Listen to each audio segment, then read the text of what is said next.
చాలా జాగ్రత్తగా ఉన్నందుకు. ఈ శ్లోకం విన్న తర్వాత, ఇది శ్లోకం, సహస్రనామ స్తోత్ర గీతం. ఇది ఇప్పటికీ మన మరి హైందవ ధర్మాన్ని అనుసరించే వాళ్ళందరూ పాడుతూ ఉన్నారు. కానీ ఈ సత్యం వాళ్ళు తెలియకుండానే పాడుతూ ఉన్నారు. ఇప్పుడు పాడుకున్నటువంటి ఈ పాటలో ఉన్నటువంటి మాటలు మనం గమనిస్తే చూడండి ఏమేమి మాటలు ఉన్నాయో అని మనం ఆలోచన చేస్తే మనం జాగ్రత్తగా కొన్ని గమనిద్దాం. ఓం శ్రీ బ్రహ్మపుత్రాయ నమః అని వాళ్ళు పాడుతూ ఉన్నారు. అంటే ఏమనంటే అర్థం, సృష్టికర్త కుమారునికి స్మృతులు, సృష్టికర్త అయిన కుమారుడు. ఇంగ్లీష్లో ఓం Shri O lord the son of God who praise you అని అర్థం. దేవుని కుమారుడా, దేవుని కుమారుడా, మేము నిన్ను ఆరాధిస్తా ఉన్నాం.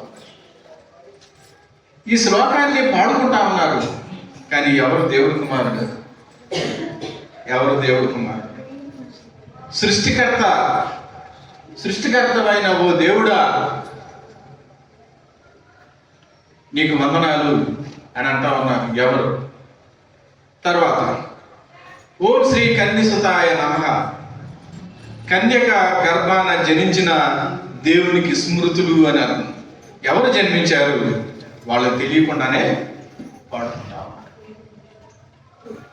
అలాగే ఓం శ్రీ ఉమత్యాయ నమః, పరిశుద్ధాత్మ ద్వారా జనించిన దేవునికి స్మృతులు అని.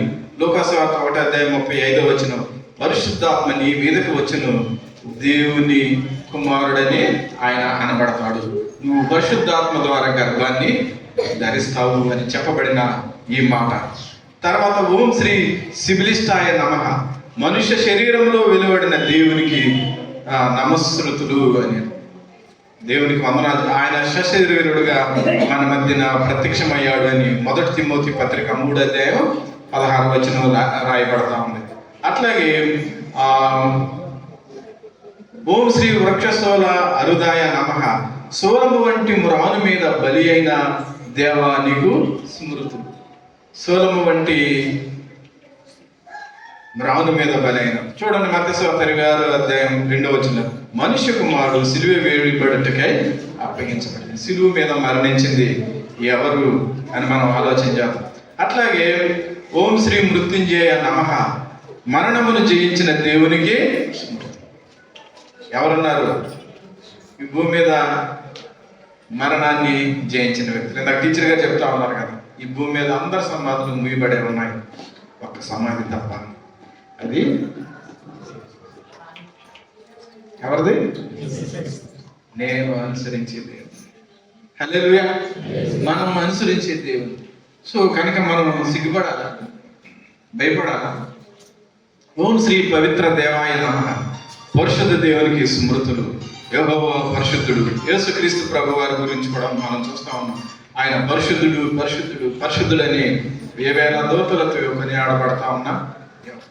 ఈ లోకంలో మనం దేవతలను ఆరాధించబడేవాళ్ళు. నేను పరిశుద్ధుడిని అని చెప్పడానికి ఎవరికైనా ధైర్యం?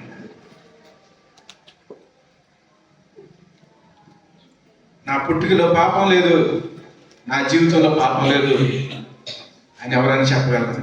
ఒక యేసుక్రీస్తు ప్రభువారే చెప్పారు. ఏమనంటే, నాలో పాపం ఉన్నదని మీలో ఎవరు స్థాపిస్తారు? So what is such great God we have.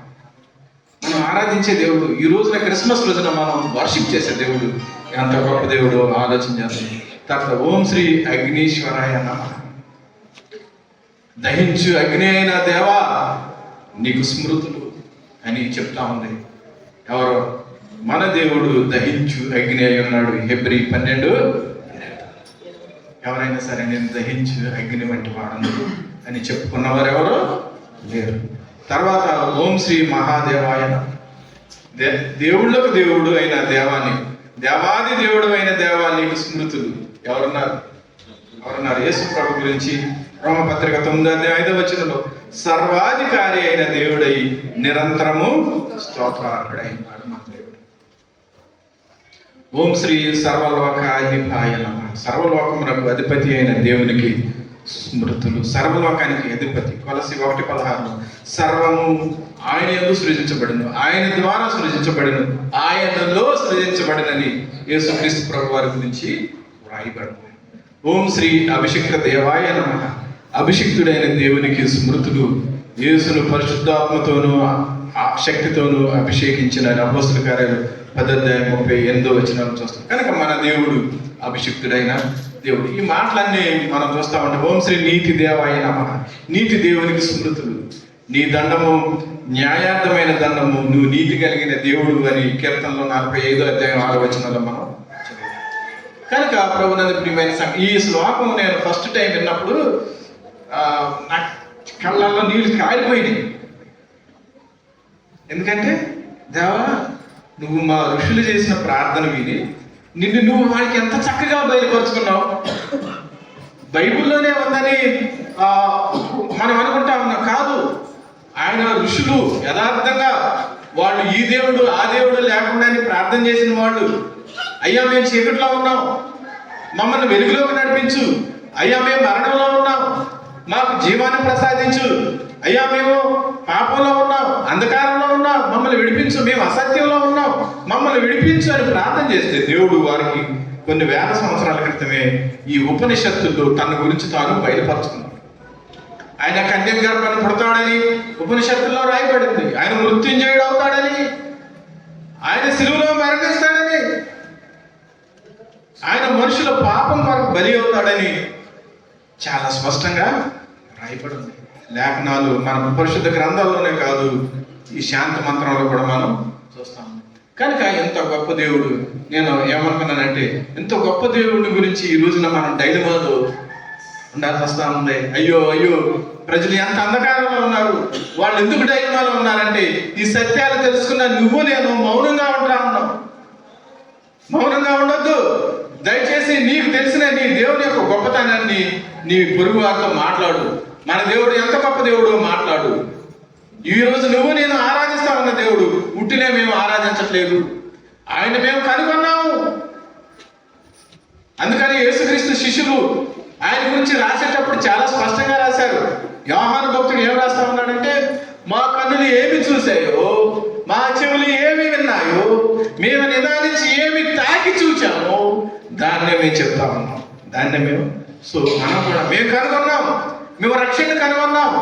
గొల్లలో జ్ఞానులు వెళ్ళి యేసు ప్రభువుని చూసి వెళ్ళి వాళ్ళు ప్రపంచానికి చెప్తా ఉన్నారు, యేసుని మేము చూసాం, లోకరక్షకుని చూసాం, ఆయన నక్షత్రాన్ని చూసాం.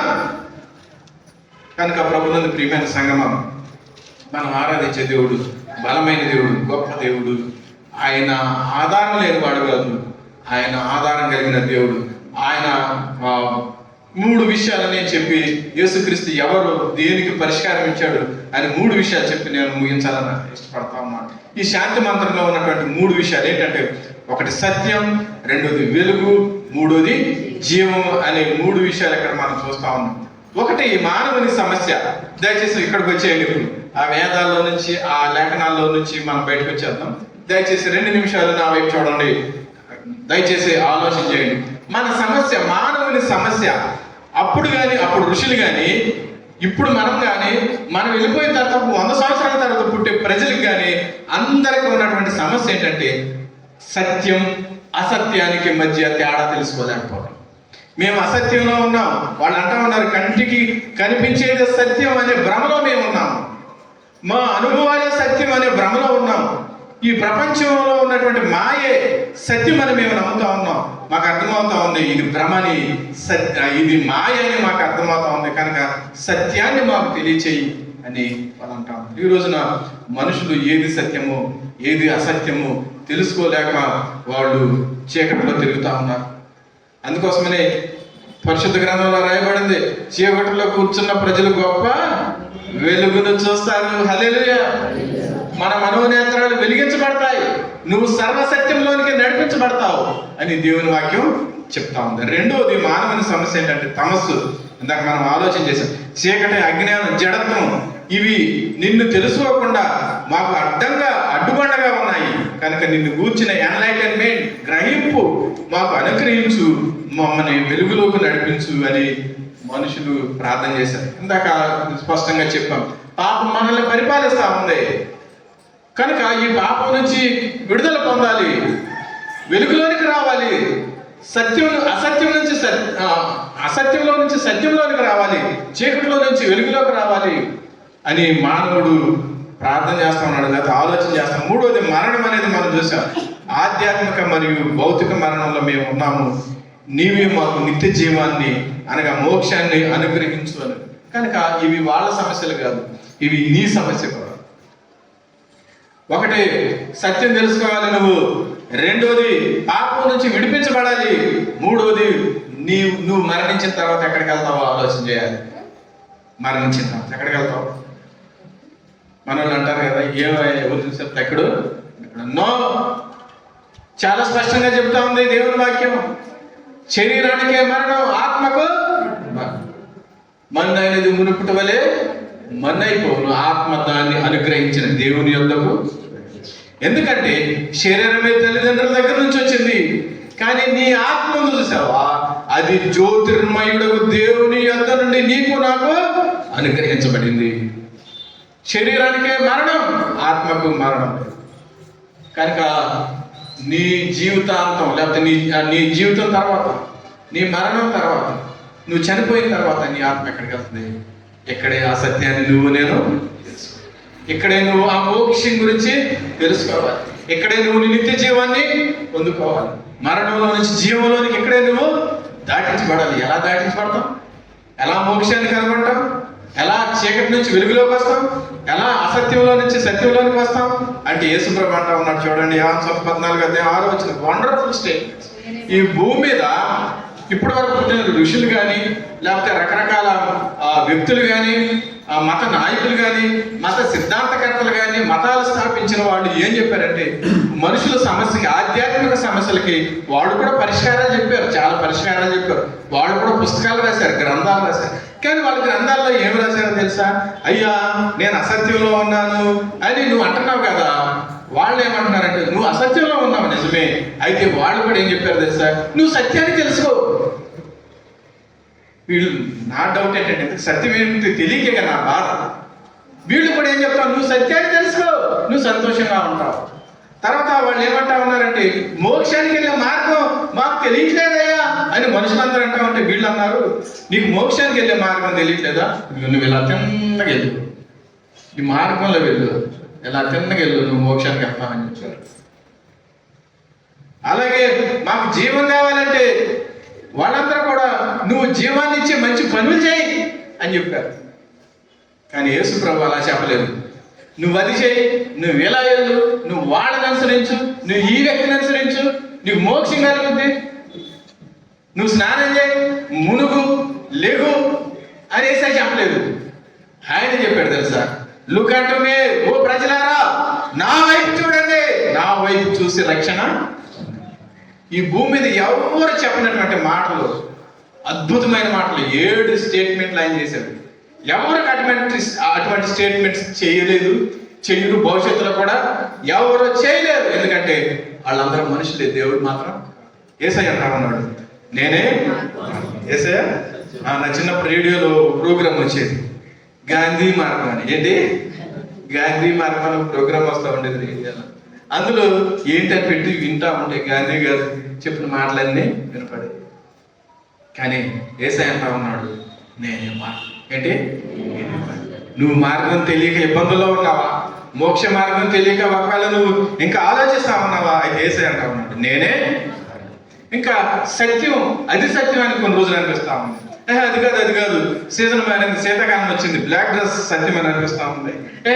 కాదు సత్యం ఇప్పుడు రెడ్ డ్రెస్కి వెళ్ళిపోతా ఉంది. అది కాదు ఇంకో కొత్త డ్రెస్ వస్తా ఉంది. ఈ నది కాదు హిమాలయాలు కాదు, ఆ కొండ కాదు, ఈ లోయ అని అనిపిస్తా ఉంది. కానీ యేసయ్య అంటా ఉన్నాడు, no no no, I am only the truth, నేనే సత్యము, నేనే జీవము అని అంటా ఉన్నాడు. 3. తర్వాత ఇంకో స్టేట్మెంట్ కూడా ఆయన యోహాను సువార్త 11:25 యేసు అంటా ఉన్నాడు, పునరుద్ధానమును జీవమును నేనే, మరణ భయంతో భయపడతావు నువ్వు మానవుడా. యేసయ్య చెప్తా ఉన్నాడు, ఐ యామ్ ద రిజరెక్షన్. నా యందు విశ్వాసం ఉంచి వాడు చనిపోడు, ఒకవేళ చనిపోయినా తిరిగి లేస్తాడు. ఆయన మృత్యువును సవాలు చేసిన దేవుడు, ఆయన మరణాన్ని జయించిన దేవుడు. ఆయన సమాధి మాత్రమే తెరవబడి ఉంది. ఆయన చేయి వేయగా పాడి మీద చనిపోయిన వారు లేచి కూర్చున్నారు. 3 రోజులు కులిపోయినటువంటి లాజరు యొక్క డెడ్ బాడీ ఆయన పిలవగానే జీవాన్ని పొందుకొని బయటికే వస్తా ఉంది. అవర్ గాడ్, ఆయన మన దేవుడు, జీవము కలిగిన జీవాధిపతి. అందుకే ఆయన పేరేంటి?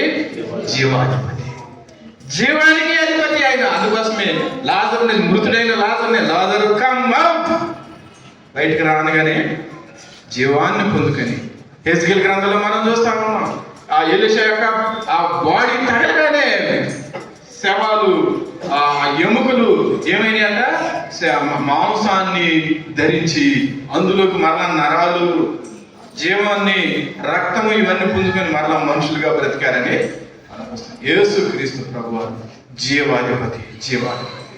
బ్రతికిన విశ్వాసం ఉంచేవాడు ప్రతివాడును ఎన్నటికీ చనిపోడు. అందుకోసమని ఈ రోజున యేసయ్యను నమ్ముకున్న వ్యక్తులు మాత్రమే సంతోషంగా ఉండగలరు. ఎందుకంటే నేను చనిపోతే ప్రభు దగ్గరికి, నా ఆత్మ దేవుని దగ్గరికి వెళ్తుందని ఆనందంగా ఉండగలిగిన వారు ఒక యేసయ్యను అనుసరించే వాళ్ళే.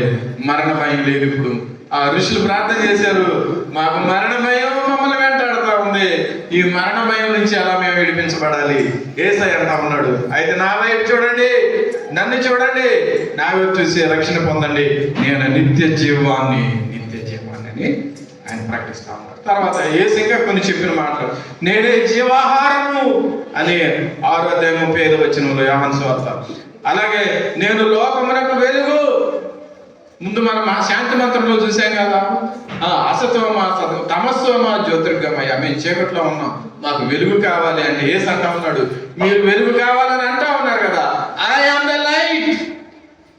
నేనే మీకు ఎన్లైటన్మెంట్, నేనే మీ మనసులో నుంచి పాపాన్ని తీసివేయగలిగింది. నన్ను నీ హృదయంలో చేర్చుకొని చూడు, నీ హృదయంలో ఉన్న చీకటి తనంతా అదే బయటికి వెళ్ళిపోతా ఉంది. ఎట్లాగే కరెంట్ పోయింది, గదంతా చీకటి అయిపోయింది. వెంటనే వాళ్ళ అమ్మ తన కూతురికి చెప్తా ఉంది, అమ్మ అరే కరెంటు పోయిందిరా, కరెంటు పోయింది చూడు అంటే, ఈ పిల్ల ఏం చేసిందంటే, చిన్నపిల్ల గబగబా ఇంటి మూలకి వెళ్ళింది.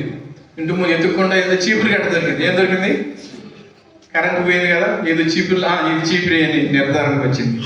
తర్వాత ఇంకా ఎదుగుతూ ఉంటే చాట దొరికింది. ఏం దొరికింది? చాట దొరికింది. అమ్మ అంటుంది, అమ్మ కరెంటు పోయింది చూడు అని వాళ్ళ అమ్మ అంటా ఉంది. అమ్మమ్మ చూస్తున్నా అని ఈ పిల్ల ఏం చేసిందంటే, చీపురు గట్ట తీసుకొని, చాట తీసుకొని ఇల్లంతా ఊడుస్తుంది. ఏం చేస్తుంది వాళ్ళమ్మ? ఏం చేస్తున్నావే? అమ్మ చీకటి తుడిచేస్తున్నానమ్మా. ఏంటి? చీకటి తుడిచేస్తున్నాను.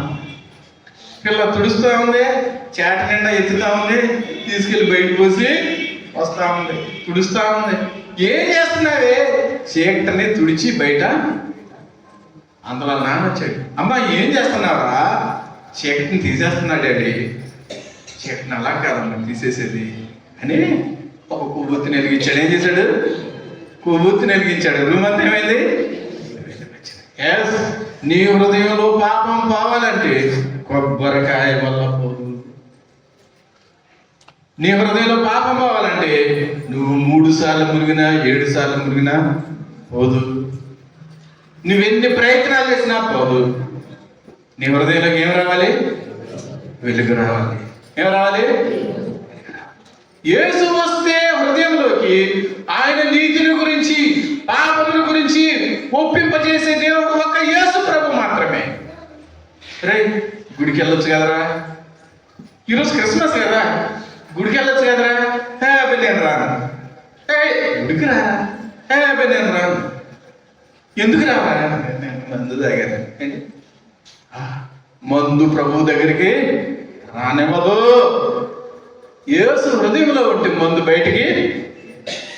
స్నేహితులారా, సంగమ ఆలోచించండి. యేసు జీవితాలను బాగు చేసే దేవుడు.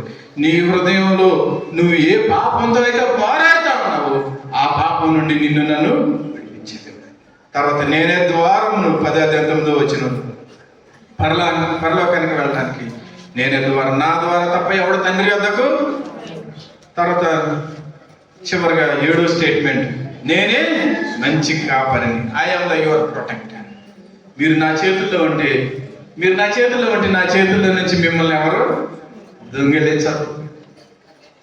నిన్ను కాపాడు యెహోవాని నేనే, నిన్ను ప్రొటెక్ట్ చేసే దేవుడు నేనే అని ఆయన ఒక్కడు మాత్రమే చెప్పగలిగాడు. ఈ భూమి మీద ఇంకెవరు చెప్పలేదు. చివరిగా ఒక ఉదాహరణ చెప్పి నేను ముగించాలని ఇష్టపడుతుంది. ఇది జరిగిన సంఘటన, జాగ్రత్తగా వినండి. ఈ సంఘటన ఇప్పటివరకు విన్నా, మీరు వినకపోయిన పర్వాలేదు, ఇది జాగ్రత్తగా వినండి, చాలా ముఖ్యమైనది. జరిగింది 2018 సంవత్సరంలో జరిగిన సంఘటన ఇది. పిల్లలు ఒక 12 మంది ఇంట్లో నుంచి స్కూల్కి వెళ్ళారు. స్కూల్ అయిపోయింది. తర్వాత ఇళ్ళకి రావాలి కదా. వాళ్ళ వయసు ఎంత అంటే 11 సంవత్సరాలు, 12 సంవత్సరాలు, అట్లాగే 16 సంవత్సరాలు వాళ్ళ వయసు పిల్లలు, చిన్నపిల్లలు.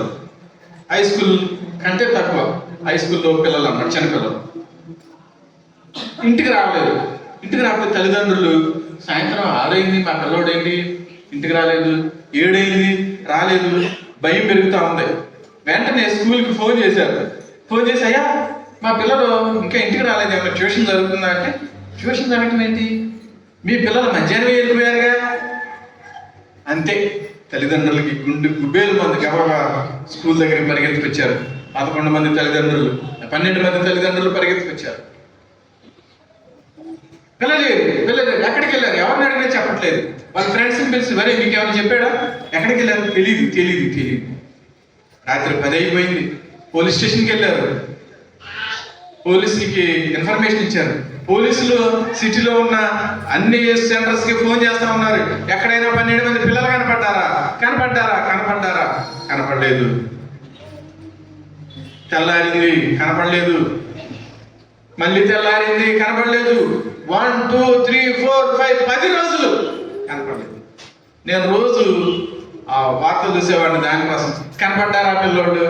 ఇది జరిగింది థాయిలాండ్లో జరిగింది. ఇది 2018 సంవత్సరాలు జరిగింది.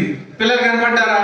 అది కనపడితే బాగుండు. తల్లిదండ్రులు ఆందోళన చెంది ప్రపంచంలో ఉన్న అందరూ, ఒక ఆస్ట్రేలియా సైంటిస్టు, తర్వాత అమెరికా నుంచి కొంతమంది సైంటిస్టులు కూడా ఈ పిల్లల్ని ఎక్కడానికి వెళ్ళారు. ఎక్కడికి వెళ్ళిపోయారు ఏంటని. ఎందుకంటే థాయిలాండ్ చిన్న దేశం, వాళ్ళ దగ్గర ఉన్న టెక్నాలజీ సరిపోవట్లేదు. వచ్చారు, వెళ్ళి వాళ్ళు వెతుకుతా ఉంటే ఈ ఆస్ట్రేలియా నుంచి వచ్చిన ఒక ఆయన పిల్లలు అసలు ఎప్పుడు బయలుదేరారు, ఎక్కడికి వెళ్ళారు అని వాళ్ళ అడుగులు జాడలు పరిశోధనాత్మకంగా కనుక్కుంటూ వెళ్తే వాళ్ళు ఊరు బయటకు వెళ్ళారు. ఊరు బయట నుంచి కొండల్లోకి వెళ్ళారు. కొండల్లోకి వెళ్ళిన తర్వాత అక్కడ కొండల్ని చూస్తా ఉన్నారు. ఒక గుహ దగ్గర చూస్తే లోపలికి ఆ గుహలోకి లైట్ వేసుకుని కొంత దూరం వెళ్తే ఆ గుహలో పిల్లల బ్యాగులు కనపడి. ఏం కనపడి? అయితే పిల్లలు ఎక్కడెక్కడ మిస్ అయిపోయారు. తర్వాత ఇంకొంచెం పక్కన చూస్తే వాళ్ళ సైకిల్ అక్కడ పడేసి ఉన్నాయి, బ్యాగులు సైకిల్. వెంటనే పేరెంట్స్ చెప్పారు, మీ పిల్లలు ఇక్కడెక్కడ తప్పిపోయారు, కొండలో గుహలో తప్పిపోయారు. వెంటనే అందరూ ప్రపంచం అంతా ఎలా అయిపోయింది, ఈ గుహలో ఎక్కడ తప్పిపోయారని వాళ్ళని వెతకడానికి ప్రయత్నం చేశారు. గుహలోకి వెళ్తా ఉంటే ఒక చోటుకి వెళ్ళిన తర్వాత ఇంకా లోపలికి వెళ్ళడానికి దారి లేదు. ఎందుకోసం అంటే అప్పుడు భయంకరమైన వర్షాలు పడతా ఉన్నాయి. కొండల మీద పడిన వర్షం గుహలో నుంచి ఆ కాలువల్లాగా నీళ్లు వచ్చేస్తా ఉన్నాయి. లోపలికి వెళ్ళడానికి దారి లేదు. ఫుల్గా గుహ అంతా నీళ్లు పట్టేస్తుంది. పిల్లలు ఏమైపోయారు? చచ్చిపోయారు, గుహలో చచ్చిపోయారు. చూస్తూ ఉన్నారు. అయితే ఒక అతను ఎట్లాగైతే ఈ ఆస్ట్రేలియా ఈ సైంటిస్ట్ లోపలికి వెళ్ళి చూసి వర్షం తగ్గిపోయిన తర్వాత డైవింగ్ మాస్క్లు అవి పెట్టుకొని నీళ్ళల్లో ఆక్సిజన్, మన నీళ్ళల్లో ఈత కొడతారు కదా, అటువంటి పెట్టుకొని వీళ్ళు లోపలికి వెళ్ళాడు. కిలోమీటర్ వెళ్ళాడు, కనపడలేదు. 2 కిలోమీటర్లు వెళ్ళాడు, కనపడలేదు. 3 కిలోమీటర్లు వెళ్ళాడు, కనపడలేదు. 6 కిలోమీటర్లు. ఎన్ని? 6 కిలోమీటర్లు వెళ్ళిన తర్వాత ఆయన టార్చ్ లైట్ ఇలా వేసి చూస్తే పిల్లలు ఎక్కడ బీసుకుపోయినారు. పిల్లలు 12 మంది బీసుకుపోయినారు. ఎవరైనా ఉన్నారా ప్రశ్న. అటు నుంచి ఎస్ అని ఒక ప్రశ్న వచ్చింది. ఎస్ ఉన్నాం అనే ప్రశ్న జవాబు వచ్చింది. గాలి పీల్చుకున్నాడు. దగ్గరికి వెళ్ళి చూశాడు. చూస్తే చిన్నపిల్లలు, అందులో 11 సంవత్సరాల పిల్లలు స్పృహ తప్పిపోయి ఆక్సిజన్ లేక ఇంచుమించుగా 10 రోజుల పైన అయిపోయింది. ఆహారం లేక కళ్ళు తిరిగి పడిపోయే పరిస్థితిలో వెంటనే వాళ్ళ గురించిన సమాచారం, వీళ్ళు బయటే ఉన్నారు, బ్రతికే ఉన్నారు, అందరూ ఉన్నారు, 11-12 మంది బ్రతికే ఉన్నారు. వెంటనే సంతోషంగా బయటికి వెళ్ళాడు. అందరికి 12 మంది బ్రతికే ఉన్నారు. ఇంక ఇప్పుడు వాళ్ళని సేవ్ చేయాలి, బ్రతికించాలి. ఎలాగ బ్రతికించాలి? రావడానికి దారి లేదు. ఆయన ఎలాగో డైవ్ చేసుకుంటా ఎలాగ వెళ్ళాడు. పిల్లల్ని తీసుకొస్తే మధ్యలో నుంచి చనిపోతారు. పైనుంచి అందరం వేద్దామని చూసి అందరం వేశారు. 10 రోజులు పైన పట్టింది. అందరం వేస్తే లోపల వెళ్ళట్లేదు. ఎలాగా వెళ్ళాలి అని చెప్పి ఆలోచిస్తా ఉన్నారు. ఆయన చెప్పాడు, పిల్లలు ఇంకా ఒక 2-3 రోజుల కంటే ఎక్కువ బ్రతకరు, ఎందుకంటే లోపల ఆక్సిజన్ లేదు. అంటే ఒక ఆయన ఏం చేశాడంటే, ఇతని పేరు సమన్ గుణన్ ఈయన పేరు. ఇతను ఏం చేశాడంటే, ఆ పిల్లలకి నేను ఆక్సిజన్ ఇచ్చొస్తా అన్నాడు. ఆక్సిజన్ ఇచ్చొస్తానని ఒక సిలిండర్ వెనక్కి కట్టుకున్నాడు. ఒక సిలిండర్ చేతితో పట్టుకున్నాడు. వెళ్తా ఉన్నాడు. సగం దూరం వెళ్ళిన తర్వాత ఆయన ఆక్సిజన్ అయిపోయింది. ఇప్పుడు పిల్లల కోసం తీసుకెళ్ళిన ఆక్సిజన్ ఓపెన్ చేసి ఒక ఆయన పెట్టుకున్నాడు. వెళ్తా ఉన్నాడు. 6 కిలోమీటర్లు వెళ్ళాడు. పిల్లల దగ్గరికి వెళ్ళాడు. వెళ్తే ఒకళ్ళిద్దరు స్పృహ తప్పి ఇప్పుడు నేను డైలమాలో పడ్డాడు. నేను తీసుకొచ్చిన ఈ ఆక్సిజన్ సిలిండర్ పెట్టుకొని వెళ్ళకపోతే నేను వెళ్ళలేను బయటికి. వెళ్ళలేను. ఆక్సిజన్ వీళ్ళకి ఇస్తే నేను చచ్చిపోతాను. ఆక్సిజన్ నేను తీసుకెళ్తే పిల్లలు చచ్చిపోతారు. ఎట్లా? సందిగ్ధం పడిపోయాడు. ఏం చేయాలో అర్థం కాలేదు. చివరికి ఒక నిర్ణయానికి వచ్చాడు. ట్రై చేద్దాం, పిల్లలకి ఇచ్చేసి నేను ఎలా బయటకు వెళ్ళిపోవటానికి ప్రయత్నం చేద్దాం అని తన ఆక్సిజన్ సిలిండర్ పిల్లలకి ఇచ్చేసి చాక్లెట్స్, బిస్కెట్స్ పిల్లలకి ఇచ్చి తను వెళ్ళగా బయలుదేరాడు. మధ్యలోకి వచ్చి చచ్చిపోయాడు.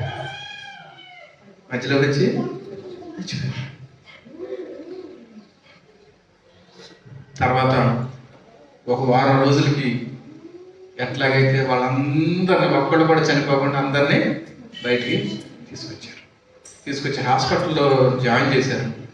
హాస్పిటల్లో జాయిన్ చేసిన తర్వాత అప్పుడు వాళ్ళు అడుగుతున్నారు, ఏమని తెలుసా, మాకు ఆక్సిజన్ ఇచ్చిన అంకుల్ ఎక్కడ, మాకు ఆక్సిజన్ ఇచ్చిన అంకుల్ ఎక్కడ అంటే వాళ్ళు ఒక ఫోటో చూపించారు. ఆ ఫోటోకి పుష్పగుచ్చాలు పెట్టి క్యాండిల్స్ వెలిగించున్నాయి. పిల్లల గుండె పగిలిపోయింది. ఏమన్నా తెలుసా, మమ్మల్ని బ్రతికించడం కోసం నువ్వు రాకూడని ప్రదేశంలోకి వచ్చి మా కొరకు చనిపోయావు. యేసుక్రీస్తు ప్రభువారు అదే అంటా ఉన్నారు, నశించిన దానిని వెదకి రక్షించినట్టు మనుష్య కుమారుడు. ఆయన ఎందుకు వచ్చాడు తెలుసా? ఆయనకు తెలుసు వచ్చి నీ కొరకు చనిపోవాలని, నువ్వు పాపం నుంచి విడిపించబడాలంటే నీ పాప శిక్ష ఆయన భరించాలని ఆయనకు తెలుసు. నువ్వు పాపంలో ఉంటే మోక్షానికి వెళ్ళలేవని ఆయనకు తెలుసు. కానీ నీ పాప శిక్షను ఆయన తీసుకున్నాడు, నీ మరణాన్ని ఆయన తీసుకున్నాడు, ఆయన జీవాన్ని నీకు ఇవ్వటానికి. ఇప్పుడు మనం ఆయన జీవాన్ని పొందుకుంటే, ఆయన జీవాన్ని మనం స్వీకరిస్తే, మన మరణాన్ని ఆయన తీసుకున్నాడు, ఆల్రెడీ తీసేసుకున్నాడు. ఇప్పుడు ఆయన అడుగుతా ఉన్నాడు, నా జీవాన్ని నువ్వు తీసుకుంటావు, నా జీవాన్ని నువ్వు. ప్రభువునందు ప్రియమైన సంఘం, యేసయ్య ఈ లోకానికి ఎందుకు వచ్చాడంటే, ఆమె ఒక కుమారుని కనును తన ప్రజలను వారి పాపము నుండి ఆయన రక్షించాడు. నిన్ను రక్షించడానికి ఎంత మంచి దేవుడు, ఎంత చారిత్రక పురుషుడు, ఎంత గొప్ప దేవుడిని నువ్వు నిర్లక్ష్యం చేస్తే, నరకాన్ని ఎలా తప్పించుకుంటావు? మోక్షం ఎలా చేస్తావు? ఏసై ఊరికి ఈ లోకంలో జన్మించలేదు. మన క్రిస్మస్ పాట వింటాం కదా, యేసు జన్మించే లోకాన అందరికీ, క్రీస్తు దయించే హృదయాన ఎందరికీ. ఏసై నీ హృదయంలో ఉన్నాడా? ఈ పాపాల విషయంలో పశ్చాత్తాపడి ఏసైని నీ హృదయంలో చేర్చుకున్నావా? జీవం ఇచ్చే ఏసైని ఒకవేళ నువ్వు చేర్చుకోకపోతే ఇదే రక్షణదేనో, ఇదే మిక్కిలి. దయచేసి తలలు వంచండి. ఏసయ్యా, నువ్వు ఈ లోకానికి ఎందుకు వచ్చావో నేను తెలుసు.